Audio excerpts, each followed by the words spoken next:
آپ دیکھیے، غور کیجئے کہ ہماری یہ جو مادی دنیا ہے یہ قوانین قدرت اور قوانین فطرت کی پابند ہے۔ ہماری اس مادی دنیا کے اندر کبھی آپ نہیں دیکھیں گے کہ اس کے نظام کی پختگی کے اندر جو چیز آپ کو نظر آئے گی کہ مادہ اپنے قوانین کا پابند ہے۔ اس کائنات کے نظم کے لیے اللہ نے جو قوانین متعین کر دیے ہیں اس میں کوئی انحراف نہیں ہے، اور اگر ان کے اندر معمولی سا بھی انحراف پیدا ہو جائے تو بڑے مسائل پیدا ہو جائیں گے۔ طالب علم اور بچے، ہماری نئی نسل کے لوگ بیٹھے ہوئے ہیں کہ یہ سورج، چاند، ستارے، ان کی حرکت، کائنات کا پورا نظم، اگر یہ اپنی مرضی سے انگڑائی لینے کی کوشش کرے تو اس کے نتائج سوچ کر بھی آدمی کانپ اٹھتا ہے۔ یہ سورج تھوڑا سا قریب آ جائے نا تو آپ کے سارے گلیشیئر پگھل جائیں، دنیا ختم ہو جائے، انسان جل کر خاک ہو جائے، اور اگر یہ پیچھے ہٹ جائے، تھوڑا سا پیچھے ہٹ جائے، جو اللہ نے اس کے لیے قانون بنایا ہے اور جو رستے متعین کیے، تھوڑا سا اس سے پیچھے ہٹ جائے، تو آپ تصور نہیں کر سکتے کہ اس دنیا کے اوپر حیات کا خاتمہ ہو جائے ٹھنڈک کی وجہ سے، کہ ممکن ہی نہ ہو انسانوں کے لیے، اور انسانوں کے علاوہ باقی جتنی بھی حیات ہے اس کی بقا ممکن نہیں رہے گی۔ اگر چاند تھوڑا سا اپنی محبت کا اظہار کرنے کے لیے قریب آ جائے تو ایسا مد و جزر پیدا ہوگا، ایسا سونامی اٹھے گا کہ کوئی چیز باقی نہیں بچے گی۔ یہ موسموں کے ہیر پھیر کے اندر، یہ چاند اور ستاروں کی حرکت کے اندر اللہ نے ہمارے لیے جو چیز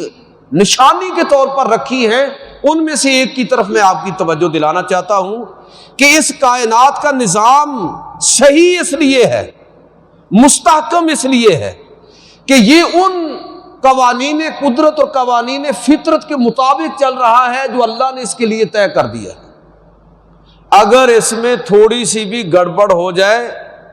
تو سب کچھ تباہ ہو جائے۔ تو آپ ذرا سوچئے کہ کائنات کے نظام کے استحکام کا سبب قوانین قدرت اور قوانین فطرت کی پابندی ہے، تو آپ کا کیا خیال ہے کہ سماجی اور معاشرتی نظام کے استحکام کے لیے قوانین شریعت کی پابندی ضروری نہیں ہے؟ اللہ نے ہم کو یہ چیز بتائی، سمجھائی کہ اس کائنات کے استحکام کا سبب کیا ہے، اور سماجی اور معاشرتی استحکام بھی اسی طرح تمہیں حاصل ہو سکتا ہے اگر تم قوانین شریعت کی پابندی کرو گے، اور اگر تم قوانین شریعت کی خلاف ورزی کرو گے تو پھر تیار ہو جاؤ، سزا کے لیے تیار ہو جاؤ۔ یاد رکھیے کہ جو اللہ کا قانون ہے، جو قانون فطرت ہے، اس کی خلاف ورزی ہم اپنی اس دنیا کے اندر اس کے کئی مشاہدے بھی کرتے ہیں۔ ایک تو یہ ہے کہ اگر یہ تھوڑی سی ترتیب بدل جائے تو سب کچھ تباہ ہو جائے، اور دوسرا یہ بھی ہے کہ اگر انسانوں نے اس کے ساتھ، اس نظام کے ساتھ چھیڑ چھاڑ کی کوشش کی نا تو پھر اس کے نتائج بھگتنے کے لیے تیار ہو جائے۔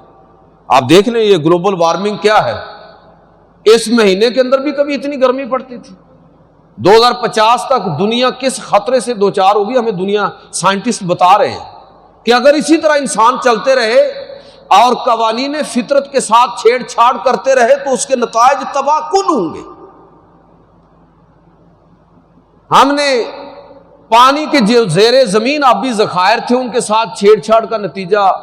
جو میری عمر کے لوگ ہیں وہ اچھی طرح جانتے ہیں کہ وہ دور گزر گیا جب ہم کوئی بھی نلکا چلا کے نہ پانی پی لیتے تھے۔ اب زیر زمین آبی ذخائر کس درجے زہریلے ہو چکے ہیں،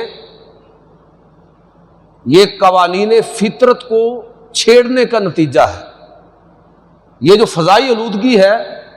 جس کے نتیجے میں ہم مختلف بیماریوں کا شکار ہو رہے ہیں، آپ دیکھ لیں کہ اس کا ذمہ دار کون ہے؟ کہ سکن کے کتنے پرابلم ہیں، جگر، معدے اور سانس کے کتنے مسائل پیدا ہوئے ہیں۔ میں جو بات عرض کرنا چاہتا ہوں وہ یہ ہے کہ اگر اللہ کے قائم کردہ نظام کے اندر تھوڑا سا بھی انحراف ہوگا تو دنیا تباہ ہو جائے گی، اور اگر انسان اس میں تھوڑی سی بھی چھیڑ چھاڑ کرنے کی کوشش کریں گے تو پورا نظام تباہ کن ہوگا، ہر چیز ختم ہو جائے گی، انسانوں کے لیے زندہ رہنا مشکل ہو جائے گا۔ اسی رب نے اس کائنات کے نظام سے ہمیں یہ بات بھی سمجھائی ہے کہ نظام کائنات انہی قوانین کو فالو کرنے کے نتیجے میں مستحکم ہے۔ تو اے انسانوں، تمہارا سماجی اور معاشرتی نظام بھی انہی قوانین کو فالو کرنے کے نتیجے میں مضبوط ہوگا، مستحکم ہوگا، ورنہ تمہارے معاشرے تباہ و برباد ہو جائیں گے، تم ختم ہو جاؤ گے، انتشار ہوگا، افتراق ہوگا اور تباہی آئے گی۔ ایسی تباہی ہوگی کہ انسان وہ حیوانات سے بھی بدتر زندگی گزارنے پر مجبور ہوں گے۔ تو میرے بھائیوں، اس لیے ہمیں جو شریعت نے حکم دیا، میں دو لفظ استعمال کر رہا ہوں، ایک ہے قوانین شریعت اور ایک ہے قوانین فطرت۔ قوانین فطرت، قوانین قدرت، ان کی خلاف ورزی اس کائنات کے نظام کو مشکل بنا دے گی، تباہ کر دے گی، دنیا ختم ہو جائے گی۔ اور اسی طرح قوانین شریعت کی خلاف ورزی بھی انسانی معاشروں کو تباہ کر کے رکھ دے گی۔ اور بعض قوانین تو ایسے ہیں شریعت کے کہ جن کی کوئی توبہ بھی نہیں ہے۔ بعض ایسے قوانین شریعت ہیں کہ جن کی کوئی توبہ نہیں ہے۔ توبہ ان چیزوں کی ہوتی ہے جو میرے اور میرے رب کے درمیان کے معاملات ہیں، ان کی توبہ ہے۔ وہ تمام شریعت کے احکام اور قوانین جن کا تعلق معاشروں کے اجتماعی مفاد کے ساتھ ہے، لوگوں کے مفادات کے ساتھ ہے، اگر ان کے اندر انسانوں نے گڑبڑ شروع کر دی، معاملات زندگی کے اندر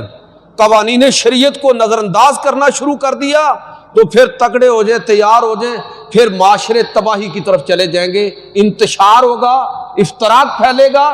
اور قتل و غارت ہوگی، لوگوں کے لیے زندگی دو بر ہو جائے گی، یہ زندگی ہی ان کے لیے جہنم بن جائے گی۔ قرآن مجید فرقان حمید کو پڑھیے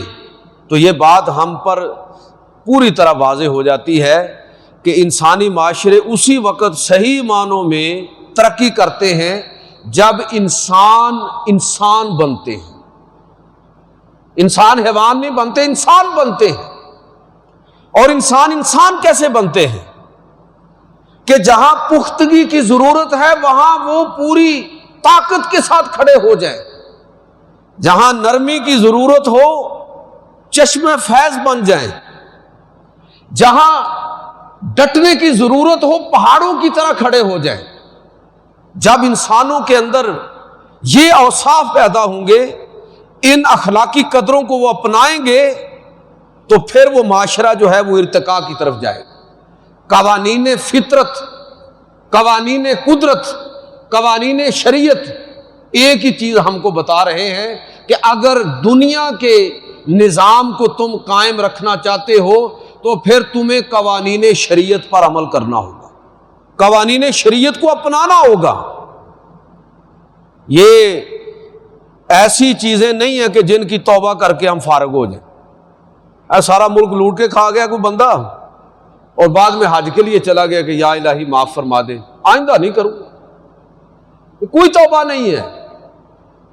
توبہ ہے آپ نماز میں کوتاہی کر لیا، آپ نے